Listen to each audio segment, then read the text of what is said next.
নমস্কার, আপনাদের সবাইকে স্বাগত জানাচ্ছি। আজ এমন একটা দিনে এই অনুষ্ঠান করছি, দিনটা তো ছুটির দিন ডেফিনেটলি, কিন্তু একটা জিনিস ঠিক যে আজ থেকে ঠিক 5 দিন পরে ফলহারিণী অমাবস্যার অত্যন্ত শুভ যোগ এবং মুহূর্ত আসতে চলেছে। তার জন্য অনেকেই অনেক রকম প্রশ্ন করছেন, অমাবস্যার গুরুত্ব, কারা কারা এর ফলে উপকৃত হবেন, কি প্রতিকার করা যায়, কেমন করা যায়, আমি যদি আধ্যাত্মিক পুজো অর্চনা করতে চাই তো আমি কি করব, আমি গ্রহদোষ প্রতিকার করতে হলে কি করব, ইত্যাদি নিয়ে বহু রকম আলোচনা হচ্ছে। আজকে আপনাদের এই অনুষ্ঠানে যারা বাকসিদ্ধ মাতৃসাধক শ্রীরামকৃষ্ণকে দিয়ে প্রতিকার করাতে চাইছেন তাদের জন্য কি কি করতে হবে না করতে হবে গাইডলাইন, সেটা অবশ্যই রামকৃষ্ণদা বলে দেবেন।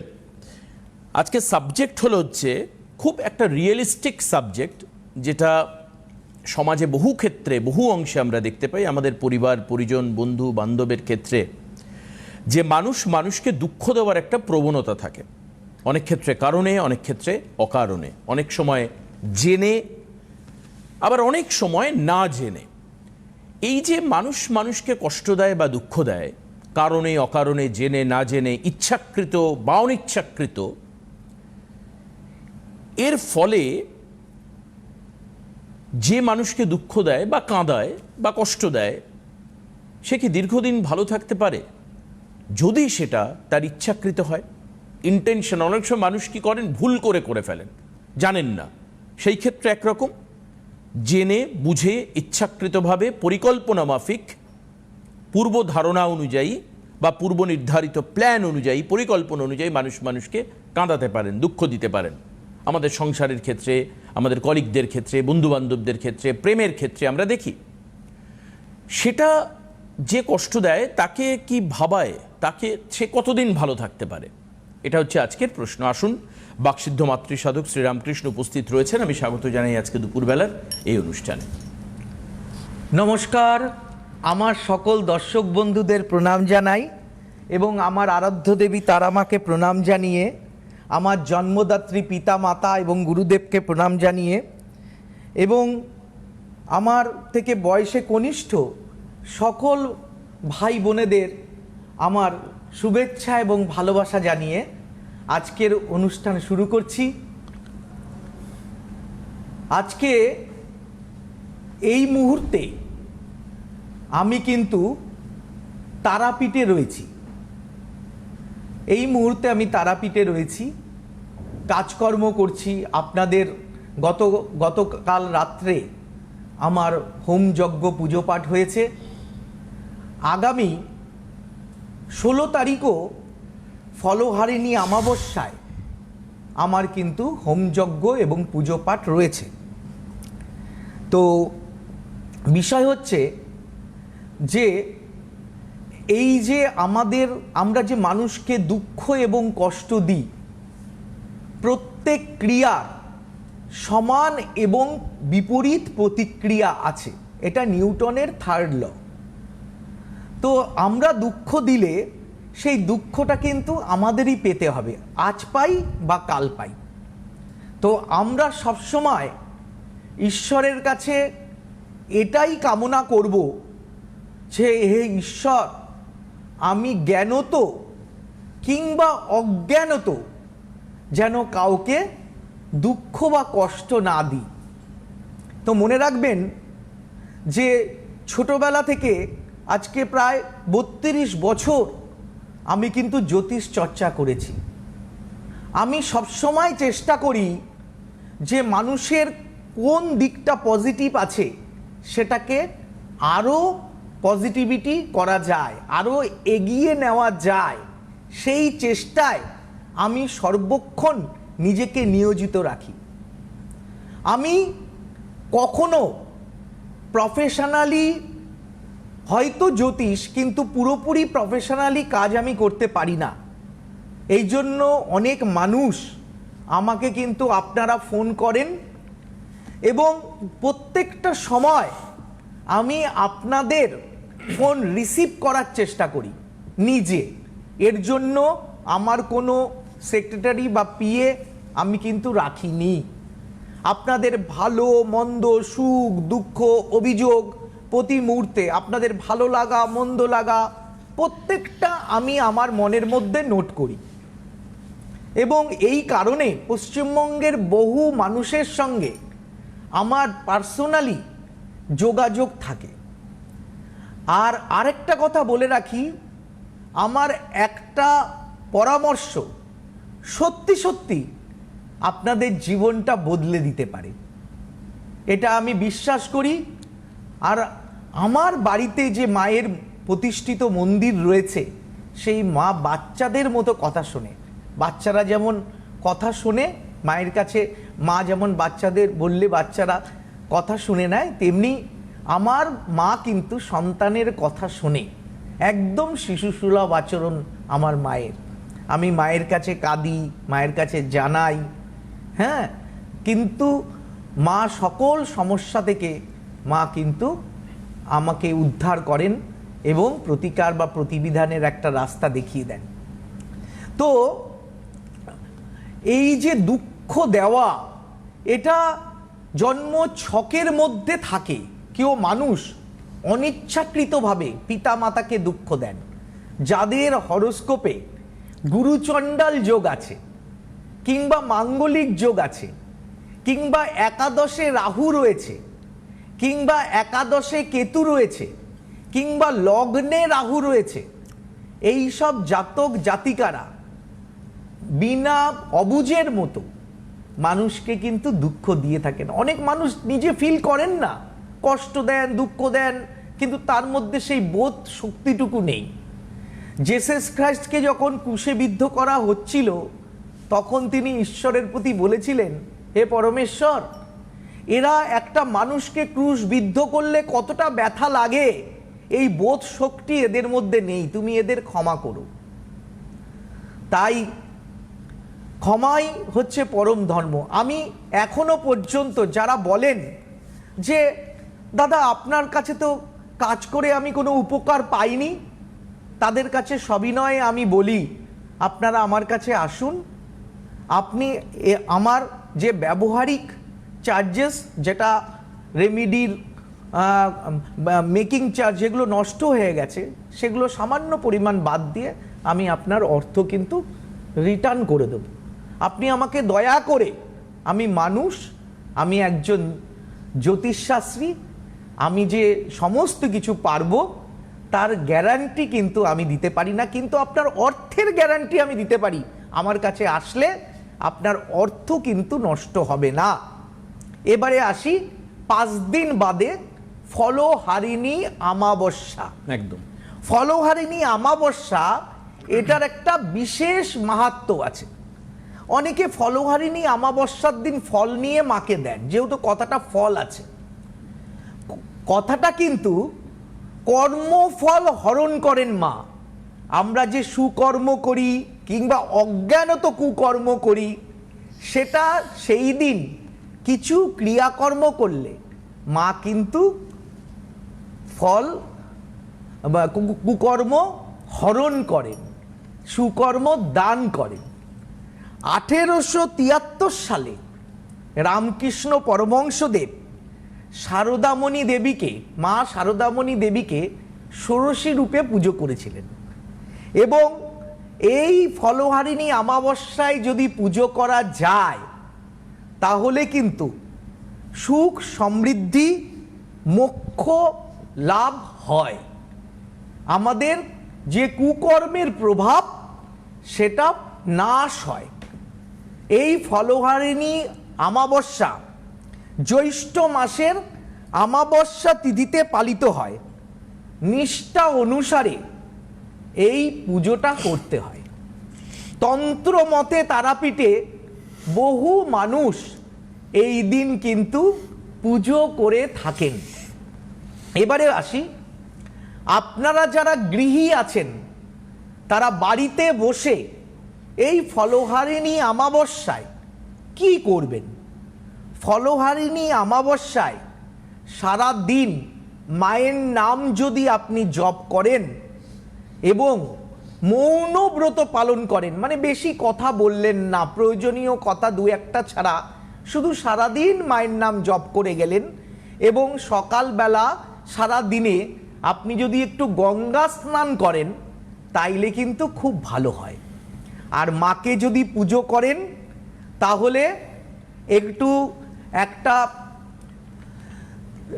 একটু বেলপাতা, একটু জবা ফুল আর হাতে নিয়ে ওম কালী কালী মহাকালী কালীকে পাপহারিণী ধর্মার্থ মোক্ষতে দেবী নারায়ণী নমস্তুতে মহিষাগ্নি মহামায়ে চামুণ্ডে মুণ্ডমালিনী আয়ুরারোগ্যং বিজয়ং দেহি দেহি দেবী নমস্তুতে ঘোরোদ্রমষ্টকরালো বদনে শিরোমালা বিভূষণে চামুণ্ডে মুণ্ডমাথনে নারায়ণী নমস্তুতে হংসযুক্ত বিমান হস্তে ব্রহ্মাণী রূপধারিণী কৌশম্ব খড়গে দেবী নারায়ণী নমস্তুতে মহামায়ে জগতমতে কালীকে ঘোর দক্ষিণে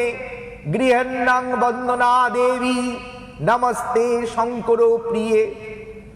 এরপরে ওই যে বেলপাতা জবা ফুল নিয়েছিলেন একটু লাল চন্দন ছিটিয়ে এসো সচন্দন পুষ্পাঞ্জলি পুষ্পং মহাকাল ভৈরবং সেই ক্রিং শ্রীমদ দক্ষিণা কালিকায় নমো নমঃ বলে মায়ের পায়ে দিলেন। সারা দিন জয় মা কালী জপ করলেন। হ্যাঁ, এক মৌন ব্রত পালন করলেন, গঙ্গা স্নান করলেন।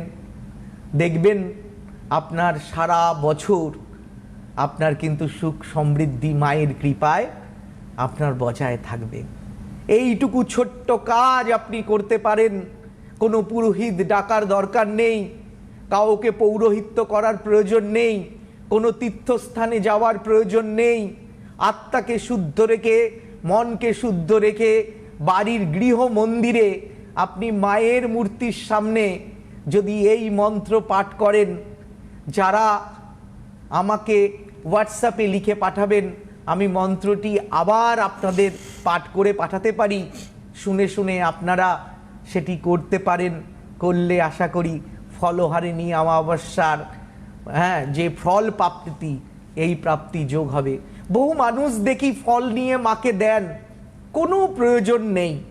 ফল আপনি দান করতেই পারেন, যে কোনো ফল দিতে পারেন, কিন্তু ফলহারিণী কথার অর্থ হচ্ছে যে আপনার যে কুকর্ম, আপনার যে অজ্ঞানত অবস্থায় যে পাপ করেছেন সেই কর্মফল, কুকর্ম ফল হরণকারী মা সেদিন কিন্তু হরণ করেন, আপনার জীবনে সুখ সমৃদ্ধি ডেকে নিয়ে আসেন। আপনারা কিন্তু ভক্তি শ্রদ্ধার সহিত এটা কিন্তু করলে আমি আশা করব আপনারা ফল পাবেন। আমরা তো না পুজো করব সেদিন, আমি সেদিন জলপাইগুড়িতে আমি প্রদীপ চৌধুরী ওনার বাড়িতে প্রতি বছর আমি পুজো করে থাকি। সেদিনও আমি কিন্তু তারাপীঠ হয়ে গিয়ে ওখানে পুজো করব এবং ফলহারিণী পুজো সেদিন করব।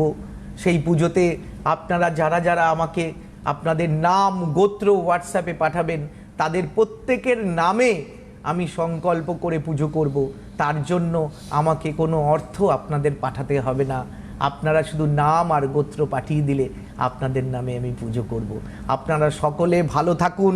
মানুষের সমস্যাবিহীন মানুষ্য জীবন হয় না।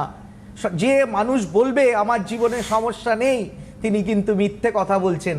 সমস্যাবিহীন মানুষ্য জীবন হয় না। হ্যাঁ, তাই মায়ের কাছে আপনারা প্রার্থনা করুন যেন সুখ সমৃদ্ধি আপনাদের জীবনে আসে, আপনাদের সমস্ত দিক থেকে আপনাদের কিন্তু যাতে ভালো হয় তার জন্য মায়ের কাছে ফলহারিণী অমাবস্যায় আপনারা প্রার্থনা করতে পারেন। বেশ। আর আপনারা যারা এখনো পর্যন্ত, আজকে 10 তারিখ, এখনো পর্যন্ত ফলহারিণী অমাবস্যার যে নির্দিষ্ট দিন তার তো এখনো মাঝখানে 5টা দিন বাকি রয়েছে। যারা পুজো অর্চনা বা আহুতি দিতে চান, তারা নির্দিষ্ট যে নাম্বার যাচ্ছে আমাদের টিভি স্ক্রিনের নিচে, বুকিং নাম্বার বলে লেখা, সেখানে আপনি ফোন করে নক করতে পারেন এবং এই পুজোর ব্যবস্থায় আপনিও আপনার অংশীদারিত্ব রাখতে পারেন। তার কারণ মূলত আমরা সবাই কর্ম করে জীবনে চলি, কাজ ছাড়া মানুষ নেই। এবার আমাদের জ্ঞাতসারে অজ্ঞাতসারে ভুল কাজ অনেক হয়ে থাকে, সেই ফল যখন হরণ করেন মা ওই দিনে, আমার মনে হয় যে সেটা কিন্তু আপনাকে মুখ্যের দিকে এগোবে, নির্বাণ লাভের পথে এগোবে। এটা একটা খুব বড় বিষয়। আর সেদিন যদি দক্ষিণাকালী স্তোত্র কেউ পাঠ করতে পারেন আচ্ছা, সারাদিন, তাহলেও কিন্তু খুব ভালো ফল প্রাপ্তি হবে। আপনি যে স্তোত্র করলেন, না, আরেকটা দক্ষিণাকালী আচ্ছা, স্তোত্র, আচ্ছা। ওম কিশোদরী মহাচন্দ্রী মুক্তকেশী বলিপ্রিয়ে কুলাচারো প্রসন্নাংশে নমস্তে শঙ্কর প্রিয়ে ঘোরো দ্রমষ্টকটো রক্ষী কীটো শব্দ প্রসীদনী গুরু ঘোরবাস্ফারে নমস্তে চিত্তবাসিনী বন্দক পুষ্প সংকাশে ত্রিপুরে ভয়নাশিনী ভাগ্যোদয় সমতপন্নে নমস্তে বরবন্দিনী জয় দেবী জগদ্ধাত্রী ত্রিপুরাড্যে ত্রিদেবতে ভক্তেভ্য বরদে দেবী মহিষাগ্নি নমস্তুতে ঘোর বিঘ্ন বিনাশায় কুলাচারো সমিদ্ধয়ে নমামি বরদে দেবী মুন্ডমালা বিভূষণে রক্তধারা সমকীর্ণে করো কাঞ্চি বিভূষিতে সর্ববিঘ্ন হরে কালী নমস্তে ভৈরব প্রিয়ে নমস্তে দক্ষিণামূর্তে কালী ত্রিপুর ভৈরবী বিঘ্নাঞ্জয় জয় প্রক্ষে প্রবীণ সব সঙ্গীতে গলোচ্ছনিত ধারাভি সেহারণ্য সরুহে পীনত্ব কুচ দণ্ডে নমস্তে ঘোর দক্ষিণে আরাত্ত মুখ সন্তাভি নেত্রাভিরাজিতে সবোদয়কিত দংশে নমস্তে মদ বিহলে নমস্তে কালিকে দেবী নমস্তে ভক্তবৎসলে মূর্খাং হরমে দেবী প্রতিভা জয়দায়িনী গদ্য পদ্মময়ী বাণী তর্ক ব্যাকরণাদিত্যম অনধিগত্যং বিদ্যাং দেহি দক্ষিণ কালিকে জয়ং দেহি সভা মধ্যে ধনং দেহি ধনাগমে দেহি মে চিরজীবিতং কালিকে রক্ষ দক্ষিণে রাজ্য দেহি যশ দেহি পুত্রং ধনং তথা দেহান্তে দেহি মে মূর্তি জগৎ মাতো প্রসীদমে। এই মন্ত্র যদি আপনি পাঠ করতে পারেন বা শুনতে পারেন, আপনার জন্য কিন্তু খুব ভালো হবে। আমার মনে হয় যে আজকের এই যে এপিসোডটা আপনারা ইউটিউবে গিয়ে দেখতে পারেন, এবং এই মন্ত্র যদি আপনারা লিখে নিতে পারেন বা শুনে শুনে যদি আপনারা অভ্যেস করতে পারেন, তখন আপনার নিজস্ব উচ্চারণ বা এই মন্ত্র যদি আপনি পাঠ করতে পারেন, তার কিন্তু সুফল আপনি পাবেন। আমি রামকৃষ্ণদাকে জিজ্ঞেস করি, মন্ত্র উচ্চারণ বা প্রতিদিন পাঠে আমাদের তনু বা তন্ত্রের ক্ষেত্রে কি পরিবর্তন হয়? দেখুন, আমরা আল্লাহ বলি, ভগবান বলি, গড বলি, হ্যাঁ, এই যে ইউনিভার্স কিন্তু শুধু সাউন্ড বোঝে, শুধু সাউন্ড বোঝে। আচ্ছা, এই যে ভাইব্রেশনটা, এই যে মন্ত্রর যে ভাইব্রেশন, এই মন্ত্রর ভাইব্রেশন কিন্তু পজিটিভিটি ডেকে নিয়ে আসে। আচ্ছা, আপনার এই যে কানেকশন, ইউনিভার্সের সাথে আপনার কানেকশন, আপনার নার্ভাস সিস্টেম যে ব্রেকডাউন, সেগুলো সম্পূর্ণ রূপে ঠিক করে। এটা কি তাহলে জোরে আপনি যেরকম উদাত্ত কণ্ঠে করলেন, একদম এটাই করা উচিত? একদম, যেন মুখের আওয়াজ নিজের কান শুনতে পায়। মনে মনে মন্ত্র উচ্চারণ করা ঠিক নয়, নিজের মুখের কণ্ঠের আওয়াজ যেন কান শুনতে পায়। শরীরের মধ্যে প্রত্যেকটা মন্ত্রের যে উচ্চারণ, সে শরীরের মধ্যে একটা আলাদা অনুভূতি তৈরি হবে। এটা কি ঊর্জা জাগরণ হয় এর ফলে? একদম। আমাদের যে চক্রগুলো রয়েছে রামকৃষ্ণদা, সেই চক্রের কি জাগরণ বা উজ্জাগরণ ঘটে? একদম 100%। আচ্ছা, এটা জাগরণ ঘটবে। হ্যাঁ, নিজের মধ্যে ভক্তি, শ্রদ্ধা এগুলো আসবে, ধৈর্য, সহ্য, হ্যাঁ, ভালোবাসা, আবেগ। এই যে মানুষ ভেঙে পড়েন, হ্যাঁ, আমার জীবনটা ভালো লাগছে না, ডিপ্রেশনে চলে যায়, হ্যাঁ, এই পৃথিবীতে কিছু পাওয়ার আর নেওয়ার নেই, সবই ছেড়ে দিয়ে চলে যেতে হবে। বুঝতে পেরেছেন? যে মারামারি, হানাহানি সমস্ত কিছু ক্ষণিকের, একদম, হ্যাঁ, সমস্ত কিছু ছেড়ে দিয়ে চলে যেতে হবে। তো এই যে সুন্দর থাকা, আমি বর্তমানকে নিয়ে সবসময় সুন্দরভাবে বাঁচতে চাই। হ্যাঁ, আমার বেশি অতীত ভেবে লাভ নেই, বেশি ভবিষ্যৎ ভেবে লাভ নেই। আমার বর্তমানটাই আমি কি করে, বর্তমানটা যখন আমি সুন্দর করতে পারবো, আমার আগামী ভবিষ্যৎটা কিন্তু সুন্দর হবে। বর্তমানটাকে আমি কি কাজ করছি, আমি প্রকৃত কিন্তু অনেকের ছেলে মেয়েরা আমার কাছে আসেন যে আমার ছেলে তো ভালো ব্রিলিয়ান্ট স্টুডেন্ট, ভালো পড়াশোনা করছে। আমি বলি না, এই যে সামনের যে গ্রহগত অবস্থান চলছে, এই অবস্থানে কিন্তু ছেলে কিন্তু বকে যাওয়ার সম্ভাবনা আছে। আচ্ছা। আপনি আগে থেকে প্রতিকার করুন। বলে রামকৃষ্ণদা সত্যিই তাই, আমি তখন ভাবতে পারিনি। আমি বললাম আমার একটা পরামর্শ আপনার জীবনটা বদলে দিতে পারে। আপনি যারা আমাকে ভালোবাসেন, যারা আমাকে অন্তর থেকে ভালোবাসেন, তাদের আমি সকলকে আমার শ্রদ্ধা এবং ভালোবাসা জানাই। যারা আমার দীর্ঘ 32 বছর আমার সাথে যুক্ত আছেন, তাদেরও আমি কিন্তু ভালোবাসা এবং প্রণাম জানাই। এবং আপনারা যারা আমাকে দেখেন কিন্তু যোগাযোগ কোনোদিন করেননি, একবার ফোন করে আপনারা আমার সঙ্গে যোগাযোগ করতে পারেন, মনের দুঃখ বলতে পারেন, কষ্ট বলতে পারেন। আমার একটা পরামর্শ, যদি আপনার জীবনটা পাল্টে যায়, ক্ষতি কি? শুধু তো দুটো কথা বলবো, সারাদিন আমি এই নিয়েই থাকি, আমার তো আর কোনো শখ আহ্লাদ নেই, আমি সারাটা দিন এটা নিয়েই আমি থাকতে পছন্দ করি। বাহ, আমার কোনো এক্সট্রা কোনো শখ নেই, আমার শুধু আমি শুনে আনন্দ পাই। আমার কোন ক্লায়েন্ট নেটে চান্স পেলো, নিট পরীক্ষা দিয়ে কোন চাকরি পেলো, কার জীবনে ব্যবসায় উন্নতি হলো, হ্যাঁ, এইগুলো শুনে শুনে আমার শরীরের মধ্যে একটা আনন্দ উপলব্ধি হয়। হ্যাঁ, যখনই আমি শুনতে পাই এই তো মেয়ের বিয়ে হলো দাদা এতদিন পর, কি আনন্দ হয়। আর দাদা আমার সন্তান হলো, কি আনন্দ হয়। আমার সারাটা দিন আমি আনন্দে থাকি এই খবরগুলো শুনে। আপনার মনে থাকবে যে গতদিন আমরা যখন লাইভ করছিলাম তখনও কিন্তু একজন ফোন করে বললেন, আমাদের প্রথম কলার, যে মেয়ে নিটে চান্স পাচ্ছিল না, অনেকদিন চেষ্টা করছিল, কিন্তু পরে চান্স পেল। আমার খুব সম্ভবত মনে হয় আজকে 10 তারিখ আমরা অনুষ্ঠান করছি, সেটা 7 তারিখ সকালবেলায় 12টার। মানুষের জীবনে একটু একটু চায়, একটু বড় হতে চায়, সেবা করতে চায়, কেউ ডাক্তার হয়ে একটুখানি মানুষের সেবা করতে চায়, সেই জায়গাটা পাচ্ছে না। কত স্টুডেন্ট আপনি ভাবুন তো, কত স্টুডেন্ট, ভালো ভালো মেধাবী স্টুডেন্ট, তারা কিন্তু সুযোগ পাচ্ছে না, কিন্তু আবার অর্থ থাকলে সুযোগ পাচ্ছে। এই ব্যাপারটা কিরকম লাগে না বলুন? একদম, আমার তো খুব খারাপ। এই তো আমাদের দেশের মানে সিটগুলো খুব কম, নানা জায়গায় বিদেশে চলে যাচ্ছে মা বাবাকে ছেড়ে, এখানে চাকরি না করতে গিয়ে আমাদের ওয়েস্ট বেঙ্গল ছেড়ে অন্য জায়গায় ইচ্ছে থাকলেও হয়তো পাচ্ছে না সংসার চালানোর জন্য। এগুলো খুব কষ্ট হয়। পিতা মাতা, আমাদের দেশ তো অন্যান্য বিদেশের মতো নয়, আমাদের কালচার, আমাদের আধ্যাত্মিকতা, একান্নবর্তী পরিবার, জ্যাঠা কাকার ভালোবাসা, মায়ের ভালোবাসা, মায়ের হাতে মেখে যে খাবার, আমি ছোটবেলা থেকে মাকে বলতাম, মা তুমি আমাকে ভাত মেখে খাওয়াও। মায়ের হাতে খাওয়ার একটা মজাই আলাদা। সেই থেকে অনেক বাচ্চা ছেলেরা বঞ্চিত হচ্ছে, বাইরে চলে যাচ্ছে চাকরি করতে মা বাবাকে ছেড়ে। এইগুলো আমার ভালো লাগে না, এগুলো শুনতে আমার খুব খারাপ লাগে। কেন সে নিজের জন্মভূমি ছেড়ে অন্য জায়গায় কাজ করতে যায়?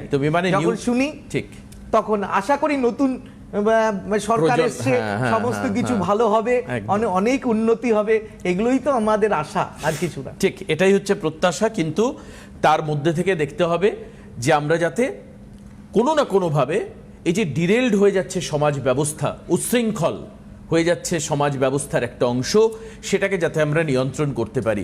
এবং এর জন্য কিন্তু একটা বড় কারণ যে আমরা মনোসংযোগ করি না, এটা হচ্ছে সংযোগ এর অভাব।